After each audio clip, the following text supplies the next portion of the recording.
Hey, what's going on, guys? I'm going to talk to you today about how most South African World War II veterans were not racist. Okay, actually, the anti-apartheid group that was formed shortly after World War II, called Torch Commando, that was made up of World War II veterans to oppose the apartheid laws. One of its co-founders was a World War II veteran, but he fought for South Africa in World War I. Then went to Russia to fight against the communists, against the Bolsheviks, which are the Soviet communists. And he was captured by the Soviets. He was released during World War II when the Soviet Union became an ally to the U.S. and to South Africa. And he fought in World War II as well, but he was an anti-communist, and he was one of the co-founders of Torch Commando. So it was not a communist organization.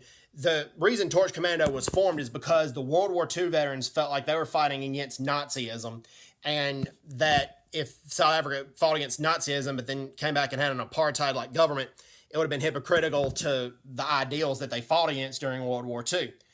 And 434,000 South Africans survived. 434 South Africans volunteered to go to World War II. 434,000 volunteered. And of the 434,000, 250,000 of them belonged to Torch Commando or involved in some sort of anti-apartheid activity. One of the higher up ranking members of Torch Commando also was a guy who fought in the Boer War against the British occupiers, but that was in the early 1900s. But he was part of Torch Commando as well.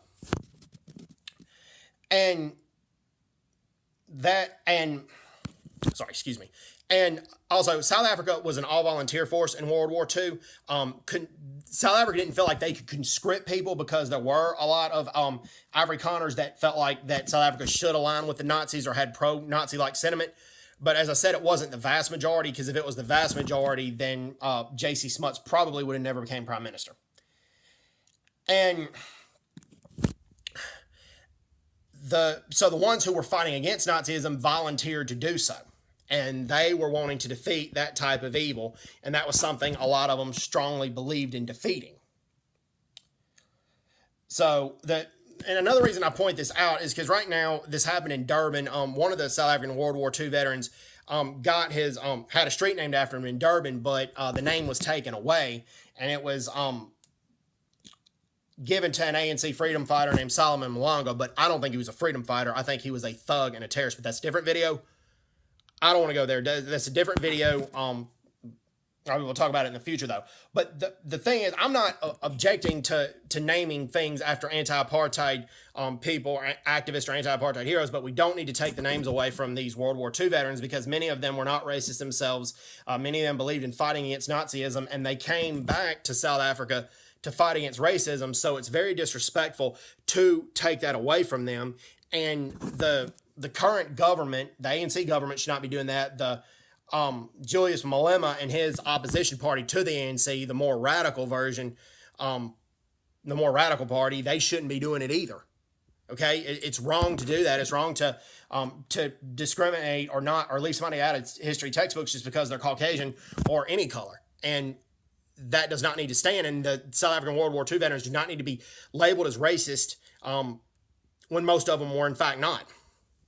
They don't need to be wrongly labeled as racist, and that needs to be taken care of. And every country does things that they're not proud of. So the Afrikaners, there are plenty of Afrikaners who aren't racist.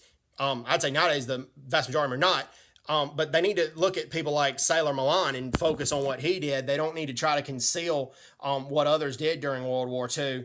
Focus on Sailor Milan. He did a lot of amazing things, and he became a active anti-apartheid activist when he came back to South Africa. So anyways, God bless the South African World War II veterans. You guys were brave. You guys fought well. You were courageous. You're selfless. God bless you guys, and you need to be honored and respected. So anyways, hope everyone's doing well. Take care. God bless them. Bye-bye. Bye-bye.